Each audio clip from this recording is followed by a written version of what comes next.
23-13, the Minnesota Vikings are victorious in this one. Top 5 graded Minnesota Viking players in this game. Linebacker Blake Cashman, top graded player with an 84.2. Defensive tackle Jonathan Bullard is 76.2. Edge rusher Pat Jones is second, 75.9. Edge rusher Andrew Van Ginkel is 74.6.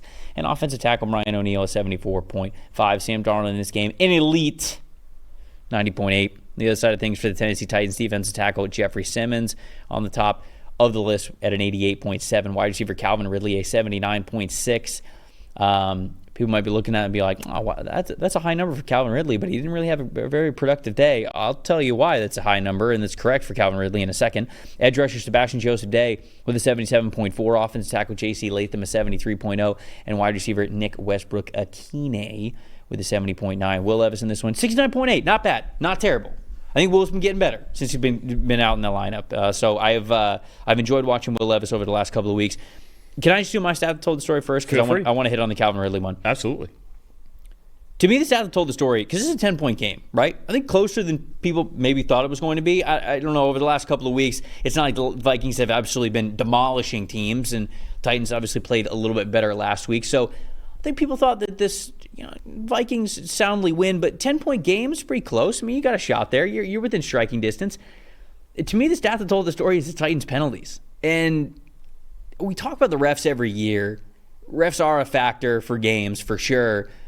This year, going back to the very beginning of the season, the Chiefs-Ravens game, where the first, four out of the first 5 plays of the game were penalties on the Chiefs because the refs were like, you're not allowed to be in the backfield if you're an offensive tackle. You have to have the rule. The loose rule is, well, I don't know if it's loose. It might be word for word in the rule book. The head of the offensive tackle, when he is in his stance, has to be even with the hip or butt of the center. So the center is obviously truly on the line because he's holding the football. And then the tackle gets to be a little bit further back because obviously he's trying to, get a little bit of a head start against the pass rush that's right in front of him. But you are not allowed to be deeper. Your head, when you're in your stance, is not allowed to be deeper than the butt of where the center is if it's an even straight line from sideline to sideline. And if it is, you are considered in the backfield. If you're an offensive tackle, you are not on the line of scrimmage, and that is an illegal formation. There were 80 passing yards in this game, including a touchdown to Calvin Ridley that was taken off the board because Isaiah Prince got called for 3 illegal formation penalties for exactly this. And that's a difference maker in this game. Now, the Titans ended up scoring a field goal on the drive that would have been a touchdown, so it's not like it was a 7-point swing. It was a 4-point swing for them, but those things change things. I believe the other 2 plays that they had, one of them was a 20-plus yard pass to Nick Westbrook-Akine, and I can't remember how far the third one was, but to me, those are difference makers in this game. Those are the stats. This was a decently close football game, and you're taking a touchdown and 80 receiving yards off the board for illegal formation penalties because they're sort of changing how they're enforcing things. And J.C. Latham said after the game that before the game or at the beginning of the game, the ref did give him a warning. He's like, you got to be higher up. So he didn't say whether or not that also was the case for Prince, who was on the right tackle. He was at right tackle on that one.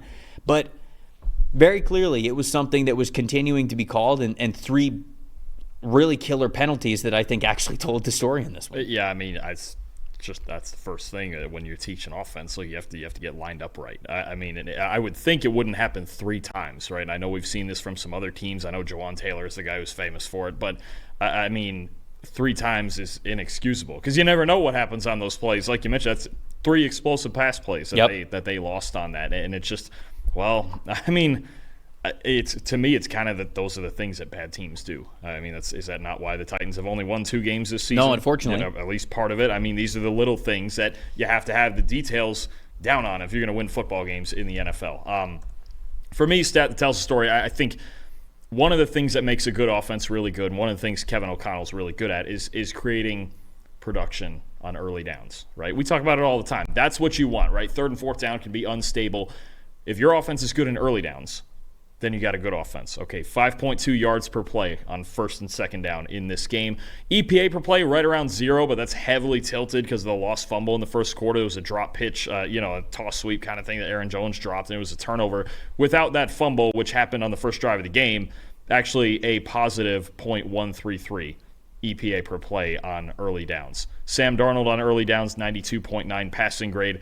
Flip it to the other side. Titans on early downs, 3.6 yards per play, minus .261 EPA per play. There are multiple reasons this all happened, and we're going to go over a couple of them here. But the Vikings were just better, more productive on early downs. The Titans were behind the chains a lot. Even the 98-yard touchdown to Nick Westbrook-Ikine was on third down, and they just somebody on the back end for the Vikings just took a bad angle, and there it went for the second longest play in Titans history. But I mean, that's what it is. Kevin O'Connell, early in series, right? First and second down, and early in games. That's what he wants. He wants early leads. He wants everything done as quick as possible, get a lead, let Brian Flores work. That's where this game went. The Vikings won the game the way the Vikings do. Most disappointing for me is the Titans' run game. Yeah. 12 non-Levis carries in this game for 15 yards between Pollard and Spears. That's why they didn't get anything done on first down. It's got to be a lot. It's got to be a lot better than that. Yeah. So that was most disappointing for me. Most impressive was actually the Vikings' run defense. You talked about setting yourself up well on the scoreboard and then putting yourself in advantageous situations to let Brian Flores cook. 90.5 run defense grade as a team in this one. So obviously it sort of goes hand in hand. I was disappointed about the Titans' run game. I was most impressed by how the Vikings played them in run defense. So that's my little 1-2 there. Anything else on this one? Disappointing. I'm just adding on Titans offensive line. Just not making. J.C. Latham was good in this game. The other four were not. Just not making the progress that they need to be making. The second lowest graded offensive line in football. And most impressive, Sam Darnold. I thought he was as in control of this game, I think, as any game this season. It just looked. We had a couple weeks here recently where it was like, he looked indecisive. The red zone stuff, like you mentioned. Right. He's kind of fooling around with the turnover where he plays a little bit.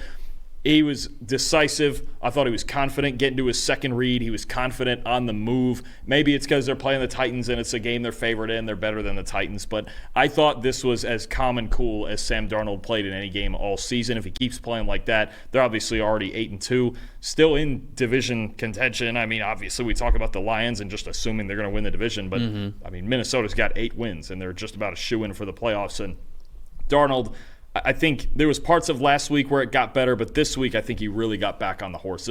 I would argue this was his best game of the season. Thanks for watching, everybody. Make sure you like and subscribe the video. And if you don't have a PFF Plus subscription, you can get one to see all the premium stats that we talked about here on the show, plus the expert betting and fantasy advice over at subscribe.pff.com. The description is also right below, so if you are not a PFF Plus subscriber, you can become one today.